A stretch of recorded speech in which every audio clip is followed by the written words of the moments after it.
नमस्कार, आँखी झ्यालमा स्वागत छ। आज हामी बाढीको वितण्डा र हाकाहाकी बहस प्रस्तुत गर्नेछौँ। एउटा भिन्न यात्रा, तर यो कुनै पर्यटकीय गन्तव्यको यात्रा होइन। यात्रा हो केवल मानिसहरूको जीवन, भोगाइ र दैनिकी, खेतीबाली, जलवायु परिवर्तन, रोजगारी, जनयुद्ध अनि कोरोनाको कुरा। छिट्टै आउँदैछ आँखी झ्यालमा लकडाउन यात्रा दाङ, रोल्पा र रुकुमको। हामी नेपालीले हरेक वर्ष बाढी, पहिरो जस्ता प्राकृतिक विपत्तिको सामना गर्नु परेको छ, तर त्यस अनुरूपको पूर्व तयारी र व्यवस्थापन चाहिँ हुन सकेको छैन। सिन्धुपाल्चोक सहित देशका विभिन्न जिल्ला यसपटक पनि विपत्तिको चपेटामा परे। गोपालजङ थापाले तयार पारेको रिपोर्ट।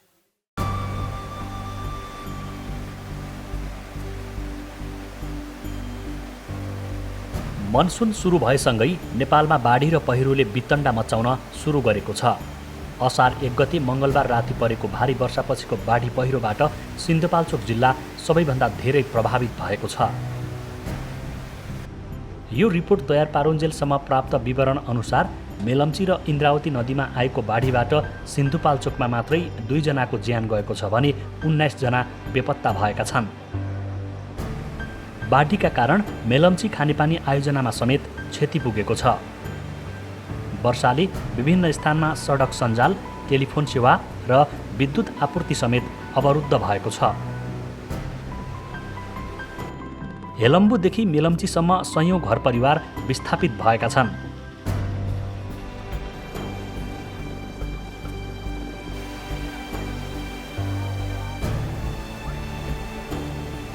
सरकारी निकाय, सुरक्षाकर्मी र सरकारवालाहरूले राहत तथा उद्धारको कार्य जारी राखेका छन्। यो खोलोमा बाफ बढिरहेको थियो, धेरै खोलोमा काठहरू बगाउँदै लिएर आइरहेको थियो। त्यस पछाडि 4 बजे खाजा खाने टाइमदेखि त्यसपछि केही खान पाएको पनि छैन, राम्रोसित गरिरहेको थियो। पछि राति 8 बजे म घर जाने ड्युटी अफ फङ्सन लिएर 8 बजे चाहिँ हिँड्दाखेरि पुरै पुलबाट साउन्डहरू धेरै आइरहेको थियो। त्यस पछाडि म भागेको थिएँ, भागेर घर जान सफल भएँ, राम्रोसित बसेँ। अब साथसाथै यहाँको जति पनि हुनुहुन्छ उहाँहरूले पनि केही खान पाउनु भएको छैन। अहिले तत्काल चाहिँ हामीले अब 4 जनाको हामीले उद्धार गऱ्यौँ होइन, उद्धार गऱ्यौँ र अहिले चाहिँ अब सामानहरू निकाल्नको लागि पनि हामीले यहाँ 1-2टा कोठा व्यवस्थापन गरेर उहाँहरूले चाहनुभयो भनेदेखि सामानहरू ल्याएर यहाँ राख्नको लागि व्यवस्थापन गर्छौँ। अर्को चाहिँ सहायता कक्ष हामीले राखेका छौँ। अब उहाँहरूलाई यो सहायता कक्षमा उहाँहरूले चाहिँ गरेपछि कसलाई के आवश्यकता छ, कसको के समस्या हो होइन, यहीँ मेलम्ची बजारको मात्रै मान्छे त हुनुहुन्न, धेरै ठाउँबाट आएर बसेका मान्छेहरू हुनुहुन्छ। उहाँहरूको समस्याको आधारमा चाहिँ हामी व्यवस्थापन गर्दै जाने योजना बनाएको छौँ। नेपालमा यस वर्षको मनसुनबाट झन्डै 17 लाख घरपरिवार प्रभावित हुने भएका छन्। राष्ट्रिय विपद जोखिम तथा व्यवस्थापन प्राधिकरणले जेठ 31 गते भर्चुअल रूपमा आयोजना गरेको मनसुन पूर्व तयारी तथा प्रतिकारबारे सञ्चारकर्मीसँग विशेष अन्तर्क्रिया कार्यक्रममा उक्त जानकारी गराएको हो। यो वर्ष अप्ठ्यारो छ, सम्भवतः इतिहासमै हामीले यति अप्ठ्यारो बेहोर्नु परेको थिएन होला, अब छैन होला होइन। 3टा कारणमा, एउटा पानी नै बढी पर्दैछ, दोस्रो हामीहरूको कोभिडको कहर झेलिरहेछौँ, तेस्रो हामीहरूको डढेलोले गर्दाखेरि पनि हामीहरूको पहाडहरूमा हामीले जुन सोच्न सक्ने क्यापासिटी सायद सम्भवतः जति बढी थियो होला त्यो केही मात्रामा घट्यो। त्यो सबै कारणले गर्दाखेरि हामीको बाढी र पहिरो आउने सम्भावनाहरूको ज्यादा छ। विक्रम सम्वत 2068 सालदेखि 2077सम्म पछिल्लो 1 दशकमा नेपालका विभिन्न जिल्लामा गरी बाढीजन्य घटनाका कारण 752 जनाको ज्यान गएको प्राधिकरणको तथ्याङ्कमा उल्लेख छ। सो अवधिमा भएका 1504 वटा बाढीका घटनामा परि अझै 477 जना बेपत्ता छन्। 1 दशकको तथ्याङ्क हेर्दा 2074 सालमा सबैभन्दा धेरै 238 बाढीका घटनामा 166 जनाको मृत्यु भएको थियो। स्थायी र अस्थायी नदीका लागि भौगोलिक प्रणालीमा आधारित बाढी विश्लेषण अनुसार यस वर्ष बाढीबाट 16,87,480 घरपरिवार प्रभावित हुनेछन्। अब यो खास गरी यो 10 वर्षको मनसुनको प्रकृति हेर्दाखेरिमा यो पूर्वानुमानसित मिल्दोजुल्दो छ, एकदमै ठ्याक्कै मिल्दोजुल्छ। कुनै वर्ष पनि खासै त्यस्तो तात्विक चाहिँ फरक परेको अनुमान गरे भन्दा चाहिँ फरक ढङ्गबाट आएको भन्ने छैन। त्यही आधारमा पनि हामीले चाहिँ योजनालाई यो कार्ययोजनालाई चाहिँ अहिले जुन अधिक वर्षा हुन्छ भन्ने छ त्यसको आकलन गरेर त्यो योजनामा समावेश गरिएको छ। त्यसैगरी यस वर्ष पहिरोबाट मात्र 1,17,217 घर परिवार प्रभावित हुनेछन्। प्राधिकरणका अनुसार 2068 साल वैशाख 1 देखि 2077 चैत 31 सम्मको अवधिमा नेपालका विभिन्न जिल्लामा गरी पहिरोबाट 1,205 जनाले ज्यान गुमाउँदा 297 जना अझै बेपत्ता छन्। नेपालमा हालसम्म पहिरोबारे पूर्व सूचना दिने प्रणालीको विकास भइसकेको छैन। तर जोखिमयुक्त क्षेत्रमा गरिने अध्ययन अनुसन्धानको आधारमा थप सावधानी अपनाउन सकिने भूगर्भविदको भनाइ छ। देशभरि हाम्रो जम्मै देश माउन्टेनले चाहिँ भएको छ। अब प्रत्येक पहिरोमा हामी इन्स्ट्रुमेन्टेसन गरेर पनि सम्भव कति होला त्यो चाहिँ होइन। त्यसो भएको हुनाले चाहिँ अब त्यस ठुल्ठुला पहिरो छन् जहाँ ठुलो बस्ती छ, इभ्याकुएसन गर्न सकिँदैन, ती बस्तीहरूलाई सकभर एकदम स्लो मुभिङ पहिरोहरू छन् भने त्यस्ता ठाउँहरूमा चाहिँ हामीले इन्स्ट्रुमेन्टेसन गरेर अहिले आएको नयाँ टेक्नोलोजीहरू एडप्ट गरेर एलार्म गर्ने हिसाबमा चाहिँ जान सक्छौँ। तर अब ठ्याक्कै पहिरोको यहाँ पहिरो बढी जान्छ, यहाँ कम जान्छ भनेर अहिले हामीले भन्न सक्ने स्थिति हुँदैन। मलाई लाग्छ त्यो हाम्रो इन्टेन्सिटी अफ प्रेसिपिटेसनमा ती कुराहरू धेरै डिपेन्ड्स गर्छ। यस वर्षको मनसुन आपतकालीन कार्यका लागि पूर्व तयारी तथा प्रतिकारीका लागि सातै प्रदेशका विपद व्यवस्थापन कोषमा करिब 1 अर्ब रुपैयाँ जम्मा रहेको छ।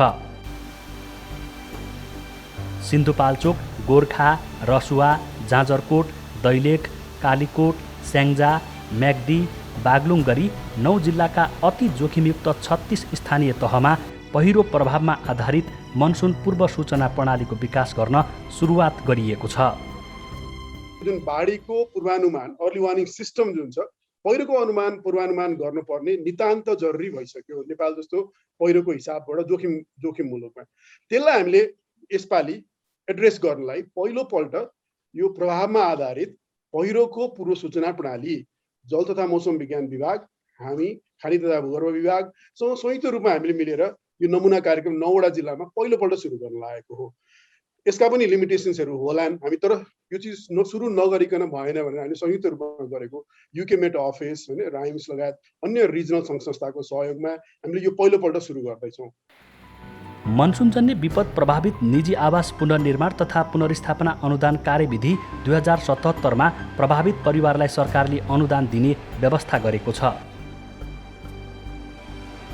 30 जेठ 2077 पछिका मनसुनजन्य बाढी पहिरोका घटनाबाट प्रभावित लाभ गोराहीले निजी आवास पुनर्निर्माणका लागि क्षतिको प्राविधिक मूल्याङ्कनका आधारमा हिमाली जिल्लामा बढीमा 5 लाख, पहाडी जिल्लामा 4 लाख र तराईका जिल्लामा 3 लाख 3 किस्तामा पाउने व्यवस्था कार्यविधिमा छ। त्यसैले यस वर्ष पनि बाढी तथा पहिरो प्रभावितको उद्धार तथा राहतका लागि आवश्यक तयारीमा रहेको गृह मन्त्रालय अन्तर्गतको विपद तथा द्वन्द्व व्यवस्थापन महाशाखाको भनाइ छ। हामीले विपदको घटनाहरू घटिसकेपछि तत्काल राहत उपलब्ध गराउनु पर्छ र जिल्ला विपद व्यवस्थापन कोषमा रकमको हुन नपाओस् भनेर सबै जिल्लाहरूमा अहिले मौजूद रहेको रकम कति छ त्यसको चाहिँ विवरण सङ्कलन गर्ने र थप रकमहरू पठाउने कामहरू विभिन्न जिल्लाहरूमा गरिरहेका छौँ र धेरैजसो ठाउँहरूमा अब अहिले हामीले तत्काल राहत वितरण गर्नको लागि आवश्यक पर्ने बजेटको कमी नहुने गरेर त्यो व्यवस्थाहरू मिलाएका छौँ। प्राकृतिक जन्य विपद रोक्न सकिँदैन, तर यसबाट हुने क्षति चाहिँ कम गर्न सकिन्छ। त्यसैले विपदबाट हुने क्षतिको न्यूनीकरणका लागि बेलैमा पूर्व तयारी गर्न आवश्यक हुन्छ। सरकारी निकायबाट बनाइएका विपद प्रतिकारी योजनाको प्रभावकारी कार्यान्वयन गरिनुपर्छ। अव्यवस्थित बसोबास नियन्त्रण गर्दै जोखिमयुक्त क्षेत्रका बस्तीलाई सुरक्षित स्थानमा स्थानान्तरण गर्न ढिलासुस्ती गर्नु हुँदैन। यसो गर्न सके बाढी र पहिरोजन्य घटनाबाट नेपालमा वर्षेनी हुँदै आएको जनधनको नोक्सानी कम हुने थियो कि?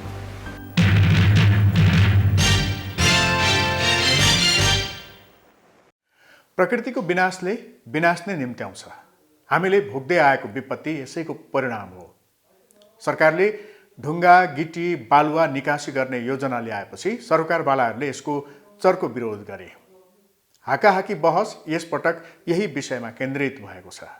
गोपालजङ थपाले तयार पारेको रिपोर्ट। सरकारले आगामी आर्थिक वर्ष 2078-79 को बजेटको बुँदा नम्बर 199 चुरेसँग सम्बन्धित नभएको दाबी गरेको छ। नेपाल वातावरण पत्रकार समूहले जेठ 26 गते बुधबार भर्चुअल रूपमा आयोजना गरेको ढुङ्गा, गिट्टी र बालुवाको निर्यात कति जायज विषयक हाकाहाकी बहसमा बोल्दै उपप्रधान तथा अर्थमन्त्री विष्णुप्रसाद पौडेलले सरकार प्राकृतिक स्रोतको दोहन गर्ने काम रोक्न प्रतिबद्ध रहेको दाबी गरेका हुन्। उत्खनन गर्ने भनिएको छैन, चुरेमा उत्खननका निम्ति सम्भाव्यता अध्ययन गर्ने भनिएको छैन। हाम्रा यावत पूर्ववर्ती निर्णयहरूले चुरेमा कुनै पनि प्रकारले हस्तक्षेप गर्न नदिने निर्णय गरेको छ। त्यसका निम्ति राष्ट्रपति चुरे तराई मधेस संरक्षण कार्यक्रमहरू अघि सारेका छन्, त्यसका निम्ति पदाधिकारीहरू नियुक्त गरिएका छन्, त्यसका निम्ति रिसोर्सहरूको प्रबन्ध गरिएको छ। तर पनि जसरी अहिले मैले देखिरहेको छु, यो चाहिँ बुँदा नम्बर 199 चुरेलाई लिएर आएर जोड्ने जुन खालको कोसिस भएको छ, म नम्रतापूर्वक निवेदन गर्न चाहन्छु, यदि यहाँहरूले सरकारको अभिव्यक्तिलाई पत्याउनु भएको हो भनेदेखि, पत्याउनुहुन्न भने सरकारको अभिव्यक्तिलाई विश्वास गर्नुहुन्न भनेदेखि 199लाई तपाईँले यहाँहरूले कसरी विश्वास गर्नुभयो? अर्थ सचिव शिशिर ढुङ्गानाले निकासी योग्य वस्तुको तुलनात्मक लाभका आधारमा नीति ल्याइएको उल्लेख गरे। विश्वका विभिन्न देशले आफूसँग भएको वस्तु र सेवा निकासी तथा व्यापार गरेर प्रगति हासिल गरेकाले खानीजन्य निर्माण सामग्री स्वदेशमा पूर्ति गर्ने र बढी भएको निकासी गर्ने उद्देश्यले कार्यक्रम ल्याइएको बताए। हामीले हाम्रो आवश्यकतालाई पूर्ति गर्दै आवश्यकताभन्दा बढी भएका सामानहरू निर्यात गर्न सकिन्छ भन्ने मान्यताको आधारमा हामीले एउटा अवधारणा लिएर आएका हौँ। त्यो अवधारणामा ल्याउँदा 179 नम्बर बुँदामा के लेखिएको छ भने वातावरण प्रभाव मूल्याङ्कनका आधारमा भनेको त्यसको उपयुक्तता छ भने चुरे पहाडको कुरा गरिएको छैन। हामीले जहाँ उपयुक्तता हुन्छ त्यो उपयुक्त भएको ठाउँहरूबाट खानी उत्खनन गर्ने, त्यहाँ पूर्वाधार निर्माणका लागि रोपवे पठाउने, रोपवे स्थापना गर्नको लागि आवश्यक पर्ने उपकरणहरूको पैठारी गर्दा भन्सार महसुल छुट दिने भन्ने व्यवस्था हामीले बजेटमा उल्लेख गरेका छौँ। राष्ट्रिय योजना आयोगका सदस्य डाक्टर कृष्णप्रसाद ओलीले आधुनिक प्रविधिको प्रयोग गरेर प्राकृतिक सम्पदाको दिगो उपयोग गर्न सके देशले समृद्धि हासिल गर्ने धारणा राखे। आफूले उपभोग गर्ने कुराहरूमा हामीले साँच्चै ध्यान दिने हो भनेदेखि अहिले हामी काठमाडौँका तराईका जति पनि इँटा भट्टाहरू छन्, ती इँटा भट्टाहरूको अवस्था हेरौँ। हामीले अहिलेको वर्तमान प्रविधिलाई प्रयोग गरेर ढुङ्गा काटेर ढुङ्गाका इँटा बनाएर हामीले घर बनाउने, ड्याम बनाउने यी चिजहरू गर्न सक्छौँ कि सक्दैनौँ? यतापट्टि हामीले ध्यान दिनुपर्ने हो र सरकार यतापट्टि गएको हो। आफूले पनि युज गर्ने, क्वालिटी चिजहरू निकालेर चाहिँ बाहिर विदेशमा पनि निर्यात गर्ने, यो कुरो एउटा मैले राखेँ। ढुङ्गा, गिटी, मार्बल यी जुन हामीसँग भएका स्रोतहरू छन् यिनीहरूलाई उपयोग गर्नुपर्छ।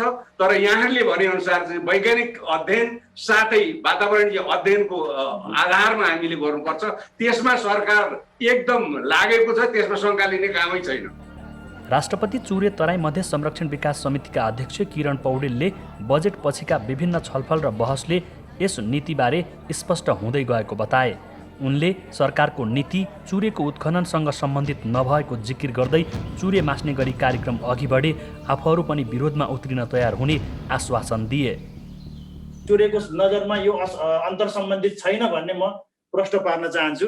त्यति हुँदाहुँदै पनि यदि चुरेमा कुनै हानि नोक्सानी हुन्छ, उत्खनन हुन्छ, खानी खन्ने कुराहरू प्रस्ताव आउँछ भने हामी त्यसमा त्यो हुँदैन, गर्नु हुँदैन भनेर अब लबिङ एडभोकेसी सहित नेपाल सरकारसँग माग गर्छौँ, अगाडि आउँछौँ, तपाईँहरू ढुक्क हुनुहोस्। सो अवसरमा खानी विभागका महानिर्देशक रामप्रसाद घिमिरेले खानीजन्य निर्माण सामग्री तुलनात्मक रूपमा नदी र खोलाबाट भन्दा खानीबाट उत्खनन गर्दा बढी लाभ हुनेमा जोड दिए। उनले 92 खानीबाट वार्षिक सरकारलाई राजस्व बापत हुने फाइदाको तथ्याङ्क समेत सुनाए।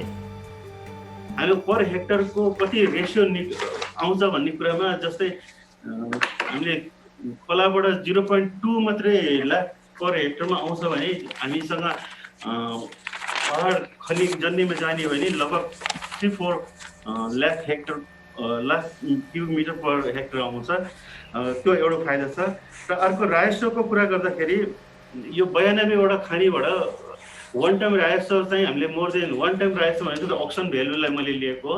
हामीले लिलम बराबर गर्दाखेरि त्यो चाहिँ मोर देन 50 करोड हुन्छ भने हामीले चाहिँ इयरली रेभिन्यू जुन अहिले हामीले खनिज पदार्थ नियमावलीमा तोकेको रेभिन्यू छ, रेभिन्यूले मात्रै हामीले नेपाल सरकारलाई आउने चाहिँ लगभग 1 अरब हुन्छ। र त्यसको मार्केट भ्यालु जुन उत्पादन हुन्छ त्यसको मार्केट भ्यालु चाहिँ हाम्रो लगभग 1 खरब हुन्छ। पूर्व अर्थ सचिव रामेश्वर खनालले भने ढुङ्गा गिट्टी र बालुवा निकासीले व्यापार घाटा कम गर्न नसक्ने दाबी गरे। ढुङ्गा गिट्टी निर्यात अहिले गरेर हामीले व्यापार घाटा कम गर्न सक्दैनौँ। यदि हामीले व्यवस्थित रूपमा खानीको तयारी नगरिकन निर्यात खुला गऱ्यौँ भने त्यसको स्वाभाविक असर चाहिँ चुरे क्षेत्रमै पर्छ, किनभने त्यहाँबाट सबभन्दा सजिलो छ। कार्यक्रममा आफ्नो धारणा राख्ने क्रममा वातावरणविदहरूले व्यापार घाटा कम गर्न भन्दै ढुङ्गा गिट्टी र बालुवाको निकासी फुकुवाले चुरे दोहन हुन सक्ने बताएका छन्। चुरे क्षेत्रमा अव्यवस्थित ढङ्गले भइरहेको उत्खनन रोक्न हम्मे परिरहेका बेला निकासी खुला गर्दा समस्या झन विकराल हुने चेतावनी उनीहरूको छ। व्यापार घाटा कम गर्न अन्य क्षेत्रमा सरकारको ध्यान जानुपर्ने विज्ञको भनाइ छ। तराईले चाहिँ नि भाबर थामिरहेका थिए, थाम्नुपर्छ पनि। भाबरले चुरेलाई थाम्नुपर्छ, चुरेले मधेसलाई, मधेसले महाभारतलाई, महाभारतले हिमाललाई र हिमालले बोटलाई थाम्नुपर्ने हुन्छ।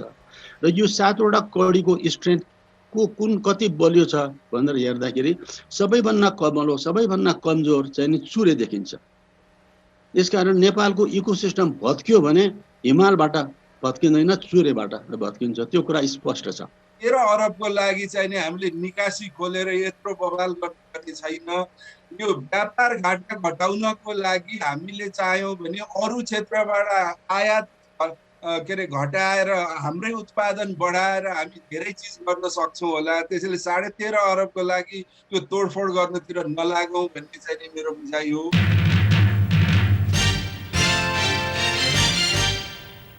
कोरोना संक्रमणसँग जुधिरहेका बेला प्राकृतिक विपत्ति थपिएको छ, तर हामीले यसको सामना गर्नुको विकल्प छैन। कोरोना संक्रमण दर केही कम भए पनि यो खतरा मुक्त भने भइसकेको छैन। त्यसैले अत्यावश्यक काम नपरी घरबाट बाहिर ननिस्कौँ, सामाजिक दूरीको कायम गरौँ, आफू बचौँ, अरूलाई पनि बचाउँ। आँखीजाल कार्यक्रम फेसबुक र युट्युबमा पनि हेर्न सकिन्छ। हाकाहाकीonline.com मा आँखीजाल हेरी त्यसै मार्फत सुझाव र प्रतिक्रिया पठाउन सकिन्छ। वातावरण र दिगो विकासका विविध मुद्दाबारे जानकारी लिन हाकाहाकी एप डाउनलोड गर्न सक्नुहुन्छ। हवस् त आजको आँखीजाल यति नै। अर्को साता यही समयमा समसामयिक विषय लिएर हामी फेरि आउनेछौँ। नमस्कार।